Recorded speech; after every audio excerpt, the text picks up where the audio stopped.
From the High Definition Production Center of Troy University's Broadcast and Digital Network and Troy campuses around the world, this is Troy TrojanVision Weekly. Hello and welcome to Troy TrojanVision Weekly. We're glad you joined us for this look at what's happening in and around Troy University. I'm your host, Aaron Taylor. Well, for the second year in a row, a group of Trojans will travel to Italy. They'll be there to participate in an international festival that combines music and visual art. Paige Weeks has the story. A group of Troy University students and faculty members will soon be traveling over 5,000 miles to expand their cultural knowledge and experience. 26 Troy University students will be participating in the second annual Danza in Arte Pietrasanta Festival in Pietrasanta, Italy. This will be the second year that Troy students have attended the festival, and according to Troy University's First Lady Janice Hawkins, the decision to go back was based upon the success of the year before. They establish relationships that will last, and not only that, but professionally they grew because of the people from other parts of the world that were teaching them. While there, students will attend classes taught by a variety of international artists throughout the day and then perform in the festival at night. Of course, there will also be time set aside for students to explore the city and learn about Italian culture. You know, that's one of Dr. Hawkins' main goals here, is for our students to be able to travel abroad or travel anywhere and have these kinds of broadening experiences. Although last year's group featured only dancers, this year the group is filled with dancers, singers, actors, and musicians, all of who say they are excited and thankful for this opportunity. I cannot even express how thankful I am, especially to the Hawkins family, who have just really been incredible at fundraising for us, and I just feel incredibly blessed and lucky to be able to have this opportunity. After months of rehearsals, fundraising, and practice, this group of Troy students will soon be on its way to Italy. They leave June 17th and will return home on June 30th. Paige Weeks, Troy, TrojanVision News. Troy's International Arts Center is home to a new exhibit of work by Alabama artist Noel Hollis. This new exhibit is a portrait series that was designed with the state in mind. Ashley Brown has the story. The International Arts Center is featuring a portrait series by Alabama artist Noel. The exhibit was created to promote the artworks of other Alabamian artists. He wanted to show the world how much talent we have in the state of Alabama. And this particular exhibit is called Alabama Art Inside Out, and it features art by all of the artists, which he included in the book, plus 2 more artists that he added to the artist series after the publication. Beside each of the artist's portrait, created by Noel, is a piece of the artist's work. Most of this work was donated to Troy University by Noel, along with the portraits. And we also have some lenders we have 6 other lenders of the art that is exhibited in this, in the Alabama Art Inside Out. This is the book that the exhibit is based off of. It includes the 12 Alabamian portraits created by Noel, as well as some of their artwork, just like the exhibit. Alabama Art Inside Out is a long-term exhibit. It will be featured in the IAC until November 9th. After that, the exhibit will be traveling. I'm Ashley Brown, Troy TrojanVision News. Last week, the Alabama Governor's Youth Leadership Forum taught lessons in leadership to students with disabilities. And at the end of that forum, those students were recognized for all of their efforts. Adoria Hughes has the details. The Youth Leadership Forum is a week-long, intense training that we give to students with disabilities throughout the state to help them to learn leadership skills. Troy sponsors this every year, and this is our 20th year at Troy University. This week, students from across the state of Alabama were able to participate in the Youth Leadership Forum Conference, gaining skills in independent living, and they ended the week with the graduation ceremony recognizing those students. From workshops covering topics such as healthcare, career exploration, and technology expo, students were able to gain skills to help everyday life become easier after high school. I think the biggest thing that I see is confidence. The confidence that they have, their self-esteem is elevated when they go through and they finish this program. I see a change in their confidence. They open up more to other people. They make all kind of new friends. It's a really powerful program, and we just love it. Both camp counselors and students were able to get recognized for awards. The thing I enjoy the most when I come to YLF is the people, the atmosphere, the love. It's like a family, and you can never find it anywhere else. I meet a lot of people every day, but the love and the support you get here, you can get it nowhere else. We're going to take a short break, but when we return, we'll see how musicians young and old were perfecting the art of being in a marching band this week on Troy's campus. Stay tuned, we'll be right back.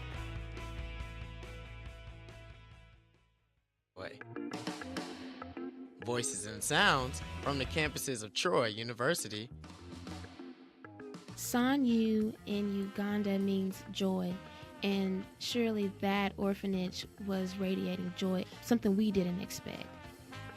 Join us for the Talk of Troy, Fridays at 8:45 a.m. and 3:44 p.m. and Sundays at 4:35 p.m.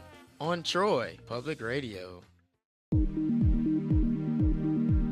Maybe you know that tobacco and drinking alcohol can increase your risk of developing oral or throat cancer, but the fastest growing cause of these cancers is the HPV virus, or the human papillomavirus. In fact, if you have HPV, you are 30 times more likely to get oral cancer, and it is affecting young people with increasing frequency. That's why everyone should perform an oral cancer self-exam each month. Stand in front of a mirror in a well-lit area.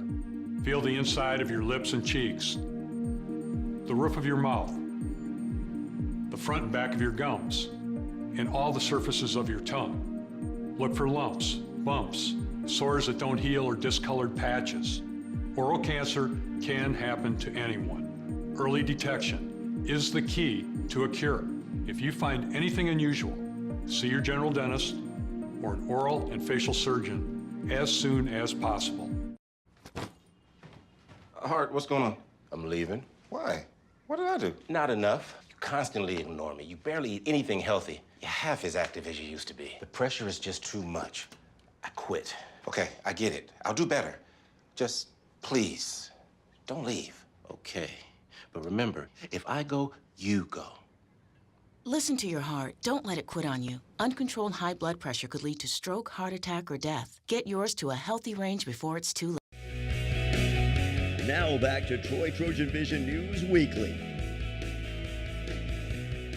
All this week, high school band students could be found all around Troy University's campus for this year's Sound of the South Music Leadership Band Camp. Paige Weeks gives us a look at what the camp is all about.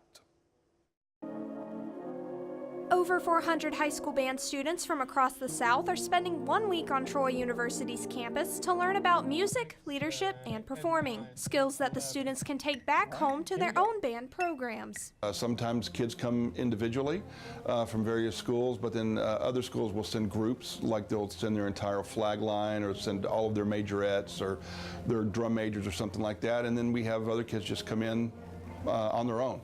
The students will spend the week attending sessions taught by experienced musicians and performers, as well as preparing for their final performance that will be seen by parents and friends at the end of the week. We get to kind of show off the university and show all the cool things that are happening here, and the level of instruction and the high level of experience that the students can expect to have at Troy University if they choose to come here. This week isn't just a fun learning opportunity for high school students. The Sound of the South Leadership Camp also serves as a recruitment tool for Troy University and a teaching experience for Troy students and Troy alumni. Many camp staffers are also Troy University students who are getting a sneak peek at what their future careers will look like. To think that I'll be doing that one day is remarkable, and I'm super excited for the future to work with these kinds of kids from all different backgrounds, and it's a really great experience just to watch. And the Sound of the South was getting some help at the leadership camp from a few individuals with some history with the program. Paige Weeks introduced us to some of the Sound of the South alumni who come back every year to help. If you look closely at the crowd of musicians and performers at this year's Sound of the South Music and Leadership Band Camp, you will find several enthusiastic instructors leading the students in songs, dances, and routines. These leaders are not just experienced teachers, they are also Troy University alumni who have returned to Trojan territory to help make this year's camp a success. Being in the band, you always love it and you always want to come back and help out, and have a chance to do it 15 years later, it's just phenomenal for me. It's just one of those like dream come trues. I can't believe it happens every year. This year's alumni staff includes Candace Hall, the Dance Line and Majorette Director, Calvin Kirby Scott, this year's Drum Major Director, Anthony Vittori, Concert Band Director, and Terrence Cobb, this year's Color Guard Instructor, all of who are past Sound of the South band members. And according to one alum, this allows for a fun reunion. It's always fun. We have a good time when we come back to camp because we don't see each other every day, and so it's kind of, we always have fun seeing the new campus and seeing how things have changed and then reminiscing about our times here at Troy. But it's not just catching up with past classmates that brings these alumni back. According to one director, the young musicians that the staff meet also make the experience one to remember. Some of these kids have been in band for 4 years with me, as far as this is my 4th year doing this, and to see them throughout the school years at different competitions and different performances, and they come up to me, oh, Miss Vittori, I can't wait to be in the band again this year. It's more than humbling for me. Overall, the Sound of the South Band Camp allows band members past and present to unite and enjoy all of the fun that music has to offer. Paige Weeks, Troy, Trojan Vision News. Whiskey distilled in Troy is getting closer to reality. We'll show you how coming up in our next segment right after this.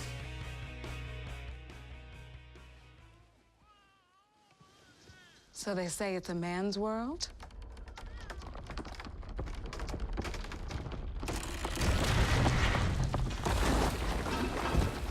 Well, I don't see anybody's name on it. While they were out doing their thing, we slowly changed all that.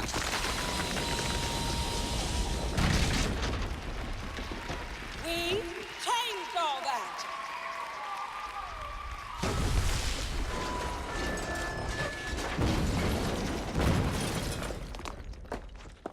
Today, women can do anything men can do.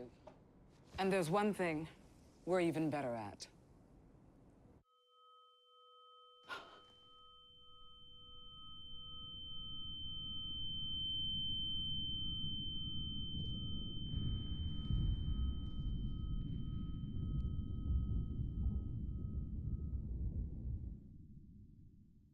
So I've come up with a family emergency plan. Great. What is it? It's difficult to talk about, so I'm not telling you. How will we know what to do? You won't. I'm so glad I won't have to remember anything. And me too. Thanks for this, sweetie. Talk to your kids about who to call, where to meet, what to pack. Visit ready.gov/kids for tips and information. It's a beautiful day out here. Sunny today with light breezes, giving way to clouds in the afternoon. We could see some light precipitation to moderate precipitation later on, followed by powerful storm-like conditions. 90 miles per hour winds are expected. Authorities are asking everyone, stay indoors.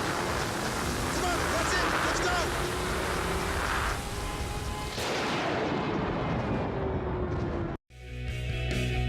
Now back to Troy Trojan Vision News Weekly. When a Troy University student picks a major, it's usually a good indicator of what field they'll go into after graduation. However, as Cody Giles shows us, sometimes that major may only be a small part of their big career plan. Thomas Fletcher Robinson is a 21-year-old college student from the small town of Evergreen, Alabama. He attends school at Troy University with hopes to graduate within the next year and a half with a degree in business management. And when asked why, he had a clear reasoning. I felt like I could get a job in any industry, whether it be music or I actually did go into some kind of business firm. I felt like it was just a very viable degree. Though he is majoring in business management, this is just a means to achieve his end goal, which coincides a little better with his minor, music industry. Music has always been my passion. I started playing when I was about 11 or 12, and I just recently got into the production aspect of it as far as recording and studio work, that kind of stuff. And I'd like to one day own my own studio or production company, and I feel like a business degree would really help out with that, being in charge of my own finances. I was curious as to what allowed Fletcher to find his passion, and his answer was heartwarming. I started with guitar. I grew up with my dad playing instruments, and he showed me the basic chords, and I pretty much learned those and then took it from there, started playing by ear and taught myself. Though it may seem that Fletcher is mostly work and no play, he enjoys playing video games such as Pokemon, Fallout, and Rainbow Six Siege. He He even enjoys music so much that he and a few of his friends have started a band, Orbiter, and have even had their first gig. They write their own music in the indie alt-rock genre and have big plans for the future. Cody Giles, Troy, TrojanVision News. Living in a dorm room is what most people consider the common living arrangement for a college student. However, that's not always the case, as many students end up choosing to live off campus, especially later in their college career. Justice Kennedy takes a look at the two options through the eyes of a Troy student who's lived in both. Should I live off campus or live on campus can be the question for most freshmen after their first year of college. At most universities, you have to stay on campus your freshman year or until you're 19. While freshmen are living on campus for their first year, many decide to live on campus again for their sophomore year just to get that college experience. Adrian Smith did just that. Living in a dorm, staying in a dorm for the semester is very costly. It takes a lump sum out of your pocket at the beginning of the semester or at the beginning of the school year, whereas if you stay in an apartment or a house, you pay monthly payments. Adrian is a junior with the major of political science at Troy University. Well, one of the most common cons of living off campus is the cost of gas. You know, being able to commute back and forth to campus every day, going to class. When you're off campus, you're not able to participate in some of the on-campus activities that they have. Adrian lived on campus his freshman and sophomore year. Now for his junior year, he currently lives in apartments. Why did you choose to stay off campus your junior year? One of the main reasons was number one, the cost of living. Number two, it gives me a taste and a sense of being in the real world. Once you're in college, you're from under your parents' wings, so it gives you a taste of the real world and it helps you know what it feels like to be an adult, to take care of yourself, to feed yourself, and commuting back and forth to campus, you're driving yourself. So it just gives me a feel of what the real world feels like. Whether you choose to stay on campus or stay off campus, just make sure you stay in school. Justice Kennedy, Troy, TrojanVision News. Last September, it was announced that Troy would become the home of the Conecuh Ridge Whiskey Distillery. The distillery is set to be built on some land on the north side of Troy. And this week, the city took another step towards making the project a reality. Adoria Hughes has the story. Discuss annexing land that will aid in the development of the Conecuh Ridge Distillery. We annexed about 13 acres tonight to be brought into the city limits. And mainly that is for zoning and protection of the neighborhoods in the surrounding area. If it's not in the city limits, we can't really zone or do anything about it. So bringing it into the city limits, we can now set some zoning parameters for them as they construct the facility. Paramore says the opening of the new distillery will have an economic impact on all areas of Troy. The location that we're working with now is off of Trojan Way. If you're coming in off of 231 from the north, it's a piece of property that is there. So this is an economic development project not only for the city of Troy, but it's something in the development of the north side of Troy, not just the south side of Troy where some of our industrial parks are. Paramore explains that during the start of Phase 1, over 40 to 60 jobs will become available with salaries ranging up to $54,000 a year. Their plans are to open up by the end of the year, maybe January at the latest, but you know, they still got to do some site work and they've still got to construct the facility. The council will vote on annexation at their next meeting in 2 weeks. Adoria Hughes, Troy, TrojanVision News. It's time for our last break. When we return, we'll learn about the Department of Theater and Dance's Summer Spotlight Camp. Stay tuned. We'll be right back.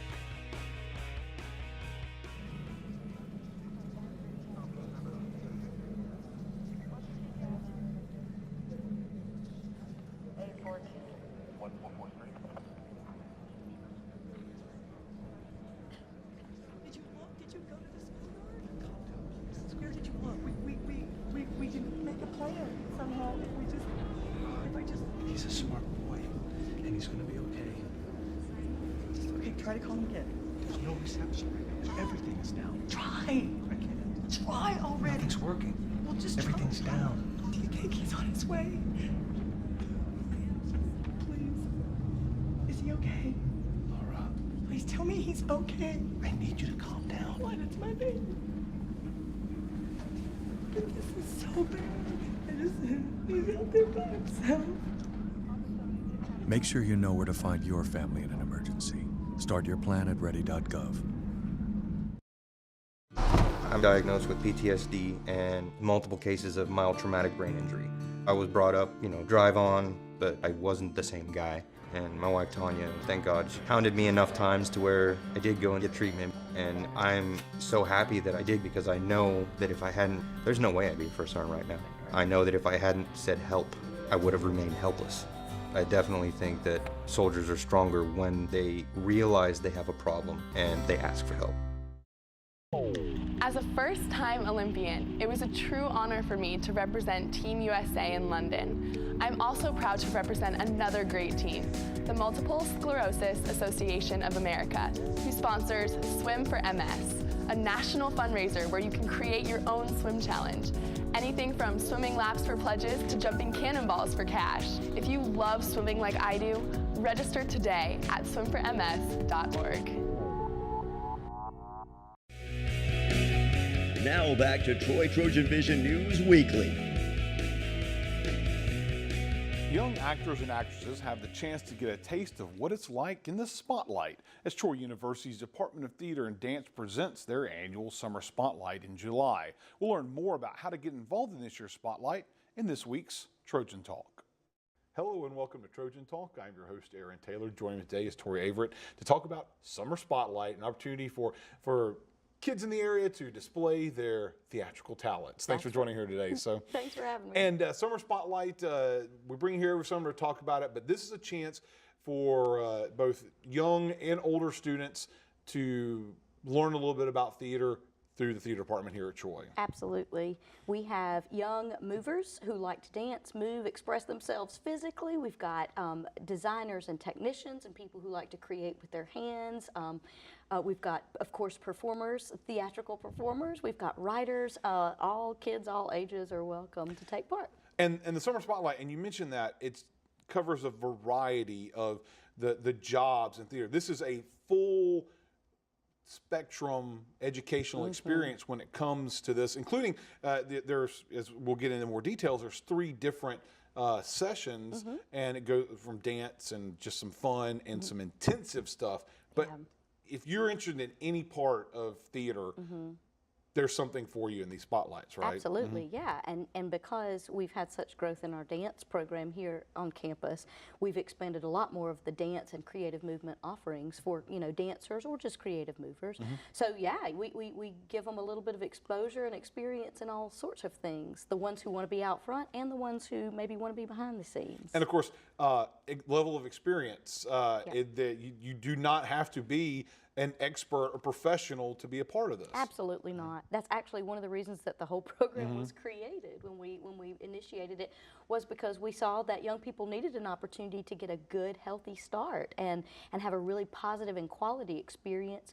Because for most of them, in this area, this might be their very first time getting to make theater or make dance or be a part of an ensemble or be on stage. So, yeah, first timers are welcome no matter what the age. Yeah, and let's talk about the sessions, because there are 3 different sessions throughout the Summer Spotlight. So let's get into some details about what goes on there. So. Okay, so we take up pretty much the whole month of July, and we span 3 weeks and have kind of 4 programs over those 3 weeks. The first week is Spotlight on Dance, which is for ages 8 through 12, and that's for the creative movers and shakers, whether serious about dance or just athletic and interested in music.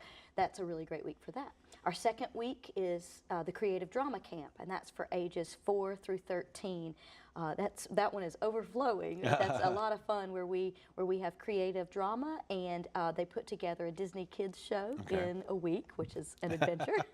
So we get to do that the second week. The third week are the intensives. We have a performance intensive and a tech and management intensive, and those are for older students, high school and younger college students, incoming freshmen or first-year students in college, and that's for theater and dance students who are beginning to focus in that area and may be considering it as a college choice or a career choice. So. And let's talk a little bit more about those intensives, because this is where it's almost starts to look like a recruiting tool for you as well, because you can start bringing some of these older kids into the program, but you get some kids that have a little bit more experience Yeah. and that maybe are a little bit more focused on what they want to do. Yeah, absolutely. Or they might be testing it out because they're in high school, and because we know that in our region of the country there aren't very many high schools that have dedicated theater curriculum, and certainly not dedicated dance curriculum. So a lot of these students are really looking for a way to test. You know, if they do it for a week pretty intensively, and it's pretty much 10 or 12 hours a day they do it with other like-minded young people, budding artists, people who are looking for what they're going to do in college and for their career. A lot of them use this as a test run to see, you know, could I do this? Do I like it? Are these my people? The part about it being a recruiting tool, we always really try to say authentically, first we want the quality experience for the young people who come to all of these camps and intensives, that we want them to have good quality arts experiences and have a sense of community. And so that is more important to us at this moment than selling Troy. What happens though as a result is we have a lot of students say, I had no idea that Troy had all this to offer. I didn't know the campus was so beautiful. This feels like home. These feel like my kind of people. And we see a lot of students come back. But I just have to reiterate that is not why we do it. It is not why we do it. And an opportunity to work with some professionals and some alums of the program here as well, right? So yes, absolutely. We are at a point now, this is Summer Spotlight's 10th year, which is so exciting. And the generational thing that we see lining up now is really exciting. So we have the participants from ages 4 to sometimes age 21. We have the participants who come. They are chaperoned and assisted by current Troy students who are theater and dance and theater education majors. We have our Troy theater faculty who assist as well. And we're at the point now that we have many of our guest artists and returning teaching artists are Troy alums.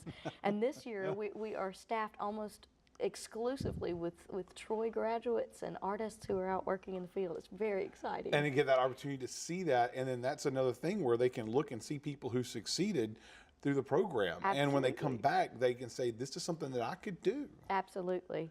And now if anyone is interested, what can they do to sign up?